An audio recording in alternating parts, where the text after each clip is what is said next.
就跟他硬头劲儿，打拳吗？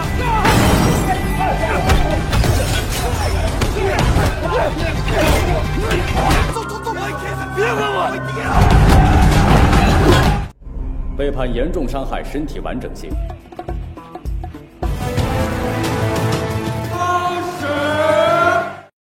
Assalamualaikum warahmatullahi wabarakatuh. Kembali dengan gua Sarutobi, si baik hati dan tidak korupsi di channel Refocus. Gimana kabarnya cuy? Semoga sehat selalu ya. Oke, kali ini gua akan membawakan alur film yang mantap lagi, yang pastinya memicu adrenalin kalian. Jadi film ini mengisahkan tentang seorang petinju yang tidak pernah mengalami kekalahan sekalipun, sehingga ia pun mendapatkan julukan Sang Raja Tinju. Hingga di suatu hari ia pun harus dipenjara karena telah menghajar para geng sendirian hingga terluka parah. Dan singkatnya, saat keluar dari penjara ia pun memutuskan untuk tidak lagi menjadi seorang petinju dan memilih untuk jadi kang paket. Sayangnya orang lain yang mengetahui itu malah menghinanya. Dan apakah yang akan terjadi dengan si Raja Tinju ini? Apakah ia akan kembali menjadi seorang tinju lagi? Oke, seperti biasa siapkan dulu dut kopainya cuy. Kita gaskuy.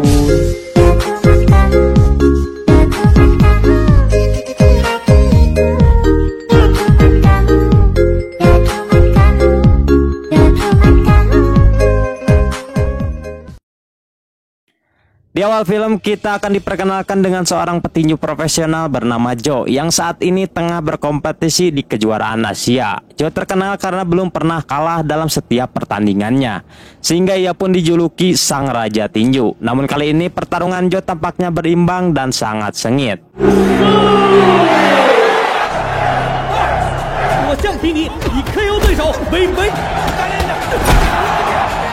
Meskipun begitu, Joe berhasil mengalahkan lawannya dengan telak dan membuat lawannya itu harus keluar dari arena.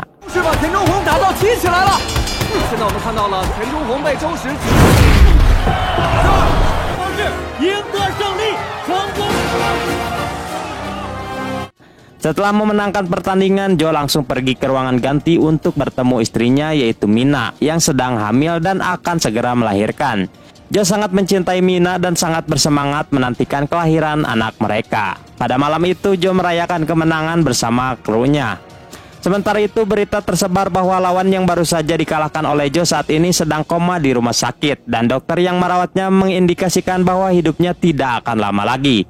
Berita itu membuat para penggemar Joe marah terhadapnya. Akibatnya mereka melakukan penyerangan kepada Joe yang sedang berpesta bersama krunya.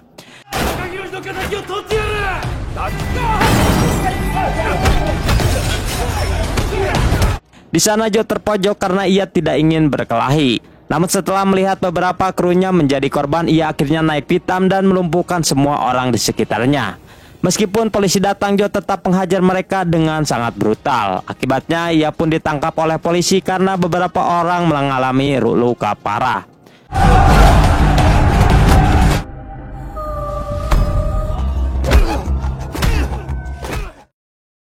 Setelah 6 tahun berlalu, hari ini adalah hari kebebasan Joe. Di penjara, Joe sudah ditunggu oleh manajernya, yaitu Peng.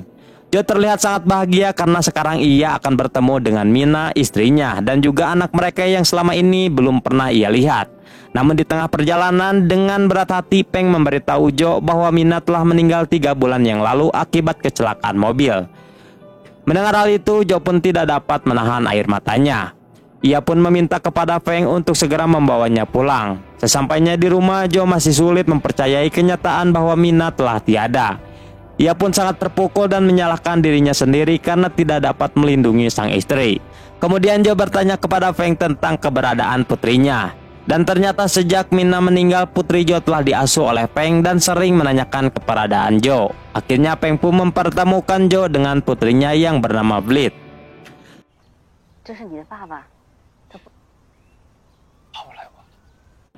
Saat pertama kali melihat Bleed, Joe terlihat sangat bahagia, namun juga sedih karena baru kali ini ia bisa bertemu dengan anaknya sejak lahir. Pada awalnya Bleed bertanya-tanya siapa sebenarnya Joe. Joe pun memberikan alasan bahwa ia baru saja pulang dari latihan tinju di luar negeri selama 6 tahun. Akhirnya Bleed pun mau menerima Joe sebagai ayahnya. Dan mereka pun memutuskan untuk pulang ke rumah. Sesampainya di rumah, Bleed terus memandangi foto Mina. Joe yang melihat hal itu hanya bisa menangis sambil memeluk Bleed. Disinilah Jo pun berjanji bahwa ia tidak akan pernah meninggalkan Blitz apapun keadaannya. Keesokan harinya Jo pun berziarah ke makam istrinya. Di sana Jo berjanji bahwa ia akan membuat putri mereka bahagia dan akan setia kepada Mina hingga akhir hayatnya. Setelah itu Jo mengajak Blitz ke tempat latihan tinju yang selama 6 tahun ia tinggalkan. Namun tempat latihan tinju itu sangat sepi dan bahkan digunakan Feng untuk membuka kelas yoga agar bisa menarik orang. Ketika semua orang sedang berkumpul, mereka mengadakan pesta kecil-kecilan untuk menyambut kembalinya Jo. Feng dan semua krunya sangat bahagia karena Jo bisa kembali. Namun tiba-tiba Jo mengumumkan bahwa ia tidak akan melanjutkan karir sebagai petinju karena ia ingin fokus membesarkan Blitz.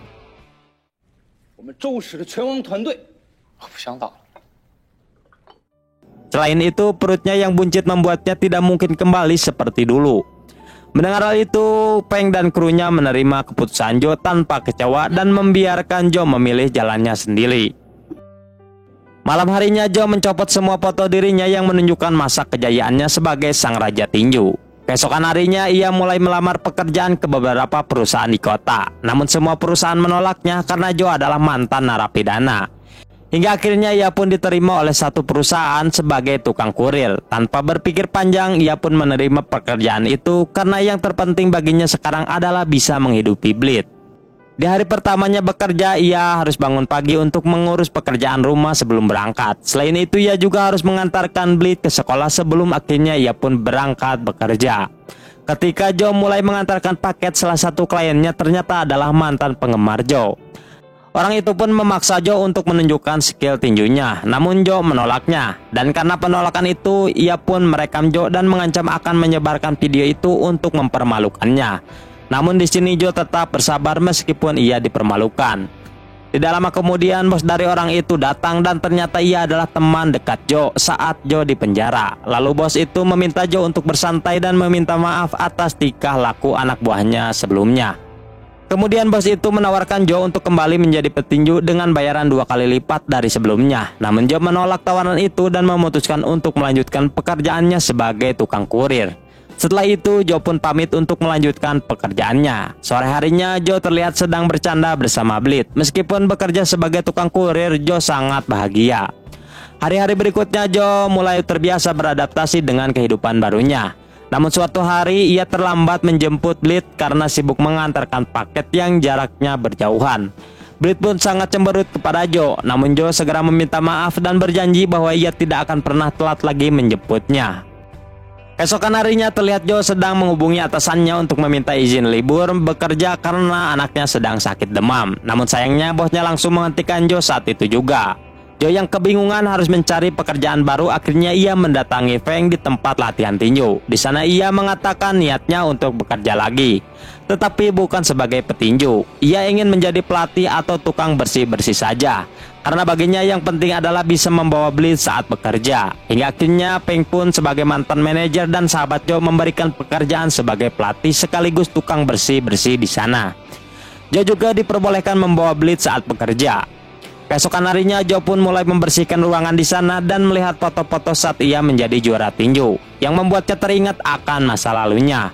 Setelah itu Jo pun ditugaskan untuk melatih 3 murid baru, masing-masing dengan tujuan yang berbeda. Yang pertama adalah Jono yang ingin menguruskan badannya. Kedua ada Siti yang ingin menghajar kekasihnya jika dia berselingkuh. Dan ketiga ada Asep yang ingin menghajar orang-orang yang telah membulinya. Setelah itu Jo pun mulai melatih mereka.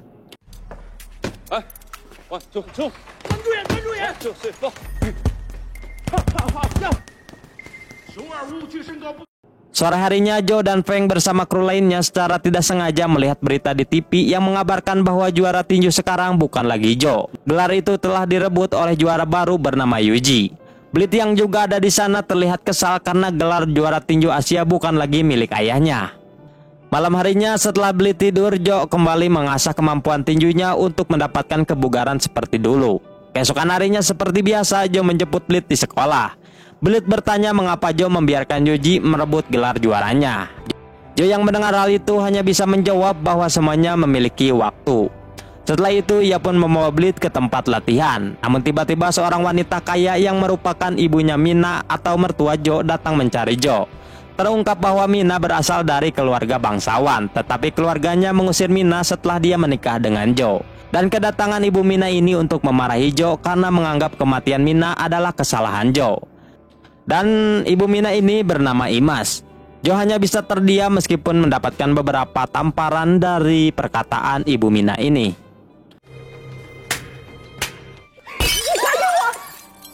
Blit memohon kepada Bu Imas untuk menghentikan semuanya. Dan pada akhirnya Bu Imas pun lulus setelah mengetahui kalau Mina telah memiliki seorang anak. Ibu Imas juga meminta hak asuh Blit kepada Joe. Mendengar hal itu, Joe hanya bisa terdiam tanpa mengucapkan sepatah kata pun. Keesokan harinya, Joe pun mengantar Blit ke rumah Bu Imas. Di sini Joe tidak berniat untuk menyerahkan Blit, tetapi ia ingin memberi waktu kepada Bu Imas selama 2 hari jika ingin bersenang-senang bersama cucunya. Di sana Joe terlihat sangat berat saat harus meninggalkan Blit, tetapi ia berjanji akan menjemputnya setelah 2 hari. Setelah Joe pergi, Blit disambut dengan tumpukan hadiah dari Ibu Imas. Namun Blit tidak terlihat senang karena yang diinginkannya hanyalah bisa dekat dengan ayahnya. Di sisi lain, Joe sedang mengurus hak asuh Blit dengan bantuan pengacaranya. Pengacara itu mengatakan bahwa Joe mungkin tidak akan menang karena kalah dalam segi harta. Di tempat lain, Blit sedang berada di kapal boot pribadi milik Bu Imas yang sedang jalan-jalan. Lalu Bu Imas juga memanjakan Blit dan berharap Blit akan betah tinggal bersamanya. Setelah itu, ia teringat kembali dengan anaknya yaitu Mina ketika memilih hidup bersama Joe dan dicoret dari kakak. Singkat cerita, 2 hari telah berlalu dan Joe akan menjemput Blit kembali. Namun karena Blit sudah tertidur, Bu Imas meminta Joe untuk pergi saja karena Blit sudah betah tinggal bersamanya. Mendengar itu, Joe pun langsung kembali ke tempat latihan dan merasa khawatir kalau Blit benar-benar akan meninggalkannya. Di sini Joe dengan penuh kemarahan melampiaskan semua emosinya pada samsak tinju yang berada di tempat itu. Keesokan harinya, Blit tiba-tiba diantar pulang oleh ajudan Bu Imas karena Blit terus merengek ingin pulang kepada ayahnya. Blit terlihat membawa banyak mainan dan baju kesukaannya yang diberikan oleh neneknya itu. Dan hal itu tentu saja membuat Joe merasa insecure. 1 minggu setelah itu, persidangan hak asuh Blit akan dimulai dan Joe sangat cemas karena takut hak asuh Blit jatuh ke tangan Bu Imas. Namun untungnya Blit menyatakan kalau ia tidak ingin berpisah dengan ayahnya, sehingga hakim pun memberikan hak asuh Blit kepada Joe. Malam harinya, Joe, Peng, dan yang lainnya merayakan kemenangan persidangan itu dengan sangat bahagia. Ketika sedang makan, tiba-tiba Blit batuk darah dan hal itu tentu saja menyebabkan kepanikan bagi semua orang. Lalu Blit segera dibawa ke rumah sakit dan di sana Joe semakin panik karena Blit tidak sadarkan diri. Setelah itu Joe pun meminta dokter untuk memeriksa kondisi anaknya dengan cepat. Pagi harinya dokter pun memberitahu Joe bahwa Blit mengidap leukemia dan hanya memiliki 10% kemungkinan untuk hidup. Lalu dokter juga menjelaskan kalau Blit membutuhkan kemoterapi dan transplantasi sumsum tulang. Mengetahui itu Joe panik karena selain penyakit anaknya, biaya pengobatannya juga sangat mahal. Namun ia tidak akan menyerah dan akan melakukan segala cara untuk menyembuhkan anaknya. 6 bulan kemudian, Blit kehilangan rambutnya dan kondisinya semakin memburuk. Dan terlihat sekarang Joe bekerja sebagai pekerja bangunan untuk mendapatkan uang demi pengobatan anaknya. Setelah selesai bekerja, Joe terus memberikan semangat kepada Blit dengan menyebut Blit sebagai sang juara seperti dirinya. Namun Blit mengatakan bahwa Joe bukan lagi sang juara dan ia berharap ayahnya bisa menjadi juara tinju lagi seperti dulu.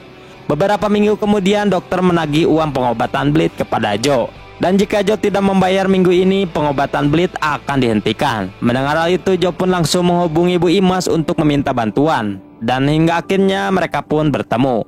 Lalu Joe menceritakan situasinya kepada Bu Imas.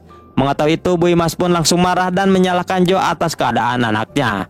Di sini Joe menawarkan untuk memberikan hak asuh Blit kepadanya asalkan Bu Imas mau membantu biaya pengobatan Blit. Sebelum Blit pergi bersama Bu Imas, Joe berpamitan dulu kepada Blit dengan cara memakaikan kalung milik Mina. Di sini Blit tidak mau berpisah dengan ayahnya. Namun Joe langsung pergi meninggalkan Blit yang sedang berjuang melawan penyakitnya. Semua ini ia lakukan demi kesembuhan Blit yang akan dirawat oleh Bu Imas.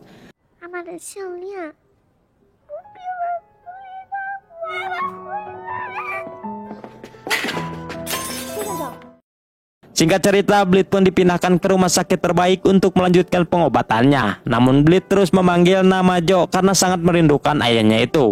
Tapi untungnya demi kesehatan Blit, Ibu Imas mengizinkan Blit untuk menghubungi Joe. Saat tersambung, Bleed mengatakan bahwa ia akan segera menang melawan penyakitnya. Kemudian Bleed pun menagih janji Joe yang pernah mengatakan bahwa Joe akan merebut kembali gelar juara tinju. Mendengar hal itu, Joe pun hanya bisa menangis karena sekarang tampak sangat tidak mungkin baginya untuk kembali ke dunia tinju. Namun dengan tekad yang kuat, ia pun mendatangi Peng dan mengatakan bahwa ia akan kembali ke ring untuk merebut kembali gelar juaranya.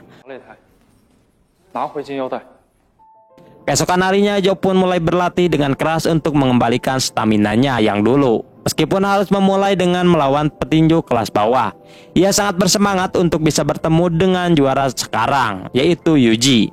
Pertandingan pertama Joe dimulai dan disiarkan di TV. Joe terlihat tidak terlalu kesulitan dan mampu mengalahkan lawannya itu. Setelah pertandingan selesai, Joe diwawancara oleh media yang terkejut karena semua orang telah menganggap Joe telah pensiun. Namun Joe menjawab bahwa segala usahanya ini hanya untuk putri kesayangannya, yaitu Bleed. Bleed juga terlihat sangat bahagia setelah melihat ayahnya memenangkan pertandingan pertamanya. Beberapa hari kemudian pertandingan kedua Joe pun dimulai. Ia harus menghadapi beberapa serangan dan terkena beberapa kali. Namun Joe berhasil membalikkan keadaan dan mengalahkan lawannya itu.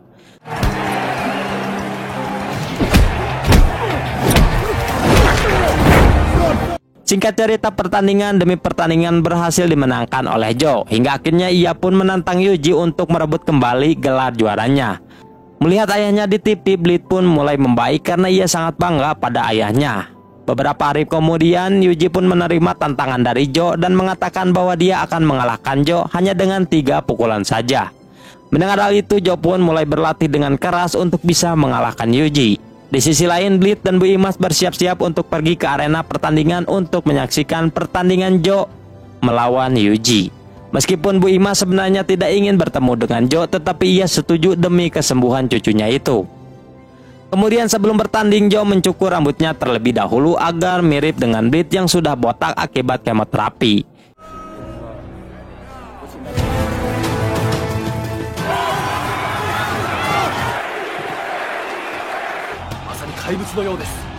Hingga akhirnya pertandingan pun dimulai.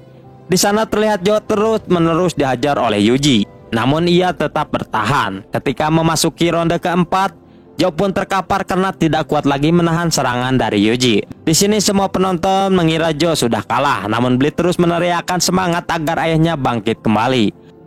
Mendengar itu, Joe pun langsung bangkit dan pertandingan terus berlanjut. Setelah itu, ia mengalami luka parah, namun ia terus bertahan hanya demi putrinya.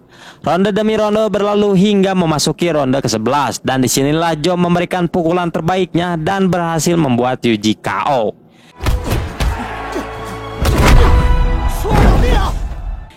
Dan pada akhirnya gelar juara tinju pun berhasil direbut kembali oleh Joe. Dan semua yang Joe lakukan itu adalah untuk Bleed. Bahkan Bu Imas yang melihat perjuangannya itu langsung memberikan tepuk tangan kepada Joe karena ia merasa bangga. 10 tahun kemudian, Bleed diwawancarai dan mengungkapkan bahwa ia adalah satu-satunya orang yang berhasil sembuh dari penyakit mematikan yang pernah dideritanya. Bleed mengatakan bahwa kesembuhannya itu berkat sang ayah yang selalu memberikan semangat dan kebahagiaan kepadanya. Di sini Bleed mengatakan kalau merasa sangat beruntung memiliki ayah seperti Joe, dan ia akan selalu mencintainya walaupun ayahnya dikabarkan sudah meninggal. Namun di sini kematian Joe tidak diketahui penyebabnya karena film langsung tamat begitu saja. Dan pelajaran yang bisa kita ambil dari film ini adalah Joe ini seorang ayah yang harus dicontoh karena ia penuh cinta dan pengorbanan meskipun dia harus melewati masa penjara dan kesulitan finansial. Joe tetap berusaha dengan gigih untuk melindungi dan menjaga kebahagiaan putrinya itu. Pesan positifnya adalah pentingnya cinta dan pengorbanan seorang ayah untuk keluarganya. Mantap.